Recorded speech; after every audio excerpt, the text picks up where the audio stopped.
እናንተ ለማንኛውም አላየንም አልሰማንም እንዳትሉ ሳውዲ አረቢያ ኮንትራት ቤት ውስጥ እየሰራችሁ ለምትገኙቶች እንኳን ደስ ያላችሁ። የብዙዎቻችሁ ጥያቄ ነበር። ጥያቄያችሁ እንግዲህ ምላሽ አግኝቷል ማለት ነው። እድሜ ለዱባይ መንግስት እንጂ ገና ሁሉም አረብ ሀገራቶች ከሱ እየተማሩ ለስደተኛ የሚመቹ ህጎችን ያጸድቃሉ ብዬ ተስፋ አደርጋለሁ። አሰላሙ አለይኩም ወራህመቱላሂ ወበረካቱ። ክርስቲያን ወገኖቼ ሰላም ብያለሁ። እንዴት ናችሁ? እኔ ያለሁ አልሐምዱሊላህ ሙሸቃሊት ነኝ። ዛሬም በአዲስ ቪዲዮ መጥቻለሁ። አብራችሁኝ ቆዩ። ለቻናሉም አዲስ ከሆናችሁ ላይክ፣ ሰብስክራይብ በማድረግ ቤተሰብ ሁኑ። ውድ ቤተሰቦች፣ የሀገሬ ልጆች እንግዲህ ዛሬ ቪዲዮ ሳውዲ አረቢያ ኮንትራት ቤት ውስጥ ለምትሰሩቶች ለእናንተ ነው ማለት ነው። ሌሎቻችሁም እንግዲህ ቪዲዮ ላይክ እና ሼር አድርጉና ለሚመለከታቸው ቶች እንዲደርስና ይህን እድል እንዲጠቀሙበት እናድርግ ማለት ነው። በጣም ብዙዎቻችሁ በተደጋጋሚ ነበር የምትጠይቁት፣ በጣም ብዙቶቻችን ደግሞ ትፈልጉት ነበር ማለት ነው። እሱ ምንድን ነው መሰላችሁ? ቤት መቀየር ይቻላል ወይ? ሀገር መቀየር ይቻላል ወይ? ኮንትራቴን ከጨረስኩ በኋላ ያለሁበት ቤት አልተመቸኝም፣ ደሞዝ አልጨምርም አሉኝ ያላችሁ ብዙዎቻችሁ ጥያቄ ትጠይቁ ነበር ማለት ነው። ለማንኛውም የማይታሰብ ነገር ነው ወላይ እና ግን ሁሉም በጊዜ ይሆናል እና ደስ የሚል ነገር እንግዲህ አዲስ መረጃ ወጥቷል። እሱ ምንድን ነው?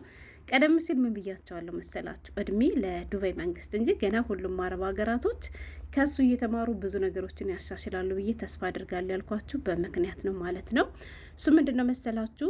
እንግዲህ እንደሚታወቀው ከሁሉም አረብ ሀገራት አንድ ሰው ኮንትራቱን ከጨረሰ በኋላ በቀላሉ ማለት ነው የሀገሬ ልጆች ካንስሌሽን ወረቀት ተቀብሎ በራሱ የመኖሪያ ወረቀት ማሰራት ወይንም ደግሞ ሌላ ከፊል ፈልጎ በሌላ ከፊል የመኖሪያ ወረቀቱን አሰርቶ በቀላሉ የመስራት እድል የነበረው እስካሁን ድረስ ዱባይ ላይ ብቻ ነበር ማለት ነው። እንዲሁም እንግዲህ በየጊዜው በሚባል መልኩ ህገ ወጥ የሆኑት ወንድሞቻችን ህጋዊ እንዲሆኑ የምህረት አዋጅ እየሰጠ እድሉን ሲያመቻች የነበረው የዱባይ መንግስት ነበር ማለት ነው።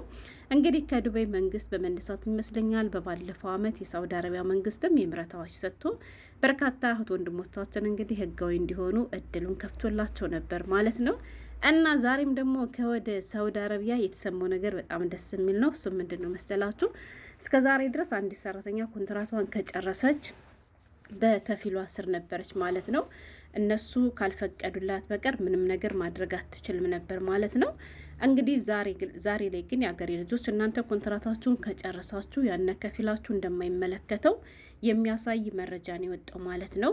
ብዙዎቻችሁ ጥያቄያችሁ ምንድን ነው? ቢሮ መሄድ እችላለሁ ወይ ቤት መቀየር እችላለሁ ወይ ስትሉ እስከ ዛሬ ድረስ መልሶ አይቻልም ነበር ማለት ነው። አሁን ግን እንደወጣው መረጃ ከሆነ ኮንትራት ቤት እየሰራችሁ ያላችሁ ቶቼ ኮንትራታችሁን ከጨረሳችሁ በኋላ ግን ኮንትራታችሁ ከማለቁ በፊት ማለት ነው ቢያንስ ኮንትራታችሁ ሊያልቅ 2 ወር ወይንም ደግሞ 60 ቀን ሲቀረው እንግዲህ ይሄን እድል እንድታመቻችሁ ነው እንትን የወጣው መረጃ የወጣው ማለት ነው።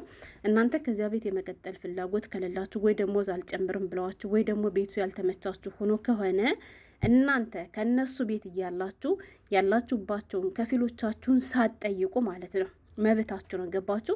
በፊት ቢሆን አይቻልም ነበር። እነሱ ከፈቀዱላችሁ ብቻና ብቻ ነበር ያንን ነገር ማድረግ የሚቻለው። አሁን ግን ህጉ ስለወጣ እነሱን አይመለከታቸውም፣ አያገባቸውም። እናንተ ግን ከነሱ ቤት 2 ወር ኮንትራታችሁ ልጨርሱ ሲቀራችሁ በዛች 2 ወር ወይም በዚያ 60 ቀን ውስጥ ማለት ነው አንድ የራሳችሁ ሰው ካላችሁ እሰዬ፣ ከወጣችሁ በኋላ አመቻችታችሁ በራሳችሁ የመኖሪያ ወረቀታችሁ ማሰራት ትችላላችሁ። በራሳችሁ የመኖሪያ ወረቀት ደግሞ የማሰራት አቅም የሌላችሁ ከሆነ ደግሞ ከፊል የሚሆናችሁ ሰው የሚያመቻችላችሁ ሰው ካለ፣ ለምሳሌ እህትሽ ሳውዲ አረቢያ እየሰራች ያለች ልጅ ካለች ከእሷ ቤተሰቦች ጥሩ ሰው ካሉ እነሱ ከፊል እንሆናታለን ብለው ካሉ እህትሽ ጋር ሂደሽ ማሰራት ትችላለች ማለት ነው። ያለሽባቸው ሰዎች ራ አይቻልም ማቴጅ ማለት አይችሉም ማለት ነው።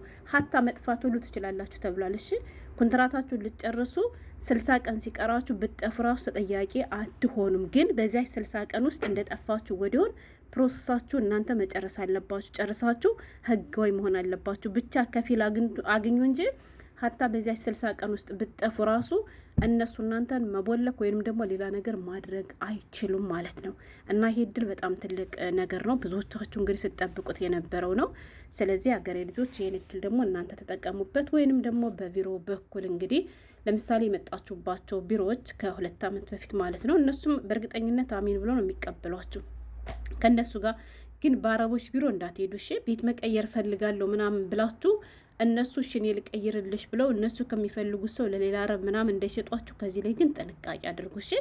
ለምን ካላችሁ እነሱ ከሸጧችሁ 2 ዓመታችሁ እስከሚያልቁ ሁሉ ያጥመነምኗቸዋል። ሀታ የማይመች ቤት እንኳን ብትገቡ መቀየር እፈልጋለሁ ይሄን ማድረግ እፈልጋለሁ ብትሉ አይሰማችሁም። ገና በፊት ከኢትዮጵያ የመጣችሁበት ቢሮን ብታናገሩት እሱ አያገባውም። ምክንያቱም ኮንትራታችሁ ለ2 ዓመት ስለነበር 2 ዓመታችሁን ጨርሳችኋል። ስለዚህ እሱ አይመለከተውም። እነሱ ለማታውቁ ሰው ከሸጧችሁ በኋላ መውጫ ነው የምታጡት ማለት ነው። እና እናንተ የምታውቁት ከፊል ከሌለ ወደ ቢሮ ወሰዱ ብላችሁ ቢሮ ጋር ሄዳችሁ በቢሮዎቻችሁ አማካኝነት መቀየር ትችላላችሁ። በቢሮ በኩል ደግሞ ስራ ከገባችሁ የማይመቻችሁ ቢሆን ወይንም ደግሞ ደሞዝ ብትከለከሉ በቢሮዎቻችሁ አማካኝነት እናንተ መብታችሁን ማስከበር ትችላላችሁ ማለት ነው። ሌላኛው ጥያቄ ደግሞ ምንድን ነው ከሳውዲ አረቢያ ወደ ዱባይ ወይም ደግሞ ወደ ሌላ ሀገር መሄድ ይቻላል ወይ የምትሉ በጣም ብዙቶች አላችሁ ማለት ነው።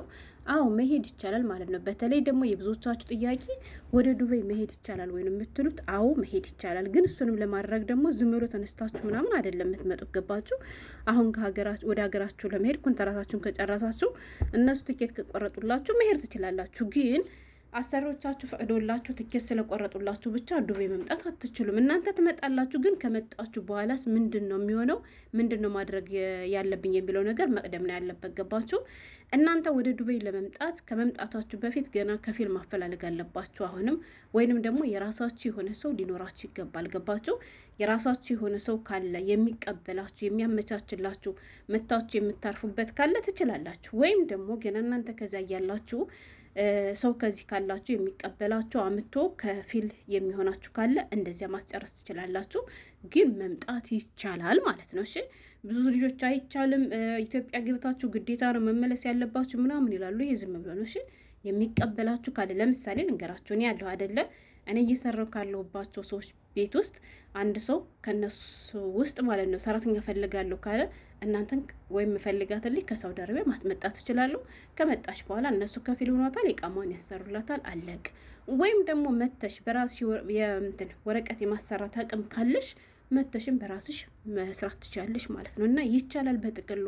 ለማንኛውም እንዳልኳችሁ እድሜ ለዱባይ መንግስት እንጂ ገና ብዙ ነገራቶች ለስደተኞች ይሻሻላሉ ብዬ ተስፋ አድርጋለሁ። እና ይሄ ነገር ቀላል ነገር አይደለም ወላይ። ለምን ብትሉ ብዙ እህቶቻችን ምንም ነገር ብር ሳይኖራቸው እነሱ ቤት ቀይረው የመስራት ፍላጎት እያላቸው ከፊሎቻቸው ከሰራሽ ከኔ ጋር ብቻ ነው የምትሰሪ፣ ከኔ ጋር የማትሰሪ ከሆነ ደግሞ ወደ ሀገርሽ አሳፍርሻለሁ፣ ብሎክ አድርግሻለሁ፣ ድጋሚ አትመለሽም እያሉ በጣም ብዙ እህቶቻችን እንግዲህ እንደፈለጉ ጥንባጥንቤ ይጫወቱባቸው ነበር ማለት ነው አረቦች። አሁን ግን ያንን ነገር ማድረግ አይችሉም። ግን ደግሞ ያንን የምታደርጉት እንዳልኳችሁ የተሰጣችሁ ቀን ገደብ ሳያልቅባችሁ መሆን አለበት። እሺ ስለዚህ ኮንትራታችሁን ልጨርሱ ያላችሁቶች አሁኑኑ ፕሮሰሳችሁን ማስጀመር ትችላላችሁ። አሁኑኑ ሰው አፈላልጉ። የምታውቋቸው ልጆች ካሉ እነሱ የሚሰሩባቸው ጥሩ ቤተሰቦች ከሆኑ እነሱ ጋር ደውላችሁ እስኪ ሰው ፈልጊልኝ፣ አሁን እኮ እንደዚህ ይቻላል እና ከፊል መቀየር ፈልጌ ነው፣ ቤት መቀየር ፈልጌ ነው ብላችሁ እህቶቻችሁ ካሏችሁ ጓደኞቹ ካሏችሁ እነሱን አማክሯቸው ማለት ነው። ይሄ እድል ሳልፋችሁ ተጠቀሙበት። ቤቱ የማይመቻችሁ ከሆነ አታሳድሱ። ደሞዝ የማይመቻችሁ ከሆነ ከዚያ ቤት እንዳታሳድሱ። እሺ ሁሌም እንደምላችሁ ደግሞ አንድ ሰው ኮንትራቱን ከጨረሰ በኋላ ቢያንስ በትንሹ ነው እያልኳችሁ ያላችሁ 500 600 የሚያስጨምሩ አሉ ማለት ነው። ገባችኋል? ቢያንስ በቀላሉ ኮንትራታችሁን ጨርሳችሁ 200 ሪያል የማይጨምራችሁ ከሆነ ከዚያ ቤት አትቀጥሉ። እውነቴን ነው የምላችሁ ወላይ። አሁን እናንተ ሳውዲ አረቢያ ስለሰራችሁ ሌላ ሀገር ብትሄዱ በጭማሪ ደሞዝ ነው የምትሄዱ። ገባችሁ? ለምሳሌ ዱባይ ብትመጡ በ1500 በ1600 መምጣት ትችላላችሁ። ሳውዲ አረቢያን ብትመለሱ እንደዚሁ በጥሩ ደሞዝ መመለስ ትችላላችሁ እንጂ ህጀ ከመመላለሰው ምናምን ብላችሁ በማይረባ ደሞዝ ጊዜያችሁን፣ እድሜያችሁን፣ ጉልበታችሁን አጨርሱ። እና የዛሬ መልእክት ይሄ ነበረ። ያው ሰምቼ ዝም ማለት ስላልቻልኩ ላካፍላችሁ ብዬ የመጣሁት።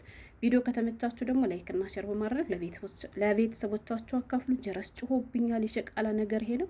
እኔንም ደግሞ አበረታቱኝ፣ ሰብስክራይብ አድርጉ። ሰላም ሁኑ።